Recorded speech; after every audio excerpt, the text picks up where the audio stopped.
সমস্ত প্রশংসা আছে আল্লাহ রাব্বুল আলামিনের জন্য, যে আল্লাহ রাব্বুল আলামিন দীর্ঘ 16 বছরের জালেম সাহেবের জুলুম থেকে বাংলার মানুষকে মুক্ত করেছেন, স্বাধীন করেছেন। সকলে শুকর আদায় করি আলহামদুলিল্লাহ।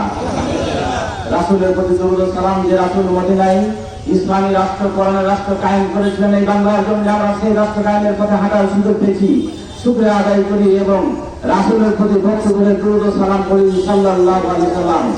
সেই সকল শহীদ আত্মার মাগফিরাত কামনা করছি, যারা বদর ওহুদ খন্দক থেকে আল্লাহর জন্য, আল্লাহর দ্বীন কায়েমের জন্য বুকের তাজা রক্ত ঢেলে দিয়েছেন। বিশেষ করে 2024 সালে অন্যায়ের বিরুদ্ধে ন্যায় প্রতিষ্ঠার জন্য জীবন দিয়েছেন। আল্লাহ রাব্বুল আলামিন সকলকে শহীদ হিসেবে কবুল করুন।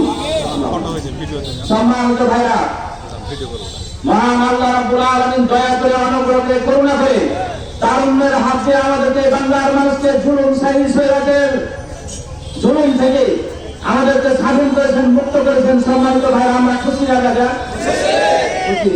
সম্মানিত ভাইরা, 5 তারিখ বিজয়ের মিছিলে সাংবাদিক একজন সাধারণ মানুষকে মাইক দিয়ে বলছেন, আপনার অনুমতি কি? আমার ওই ভাই অনুমতি বুঝতে পারেন না, তিনি বলছে কিসের অনুমতি, কথা বলতে পারছি, কথা ঠিক না বলুন। সম্মানিত ভাইরা, এই জুলুম সরকার বাংলার মানুষের দুধ চেপে ধরেছিল, বুকের উপরে টাকা দিয়ে রেখেছিল, কথা ঠিক না বলুন। তিনি একদিনে উন্নয়নের গণতন্ত্রের কথা বলেছেন, অন্যদিনে সারা বাংলায় লুটপাট চালিয়েছেন, কথা ঠিক না বলুন। সম্মানিত ভাইরা, 1971 সাল থেকে অন্তর্বর্তী দীর্ঘ 53 বছর বাংলার মানুষকে পদে পদে থামানো হয়েছে। জাতীয়তাবাদ, ধর্মনিরপেক্ষতাবাদ বিভিন্ন দল হিসেবে দোহাই দিয়ে এসেছে, জামাত শিবিরকে গালিগালাজ করেছে এবং তাদের দুর্নীতিকে আড়াল করার চেষ্টা করেছে, কথা ঠিক করে বলুন। 53 বছরে বাংলাদেশের মানুষ কি শোষণ মুক্ত হতে পেরেছে? বাংলাদেশের মানুষকে জুলুম থেকে বাঁচতে পেরেছে? এদেশ থেকে কি সুদ দূর হয়েছে?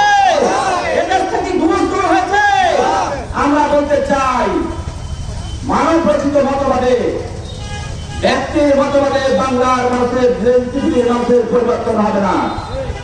এই শুধুমাত্র পরিবর্তন হতে হবে ওয়াল্লাযী আরসালা রাসূলাহু বিল হুদা ওয়া দীনিল হক লিইয়ুযহিরাহু আলা দীনি কুল্লিহি ওয়ালাউ কারিহাল মুশরিকুন।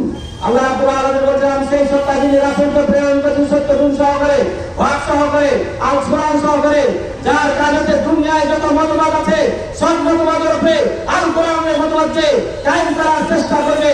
আর এই কাজটি করতে গেলে ওয়ালাউ কারিহাল মুশরিকুন, মুশরিকদের কাজের প্রয়োজন, কথা ঠিক কিনা বলো? সংগ্রামী ভাইরা,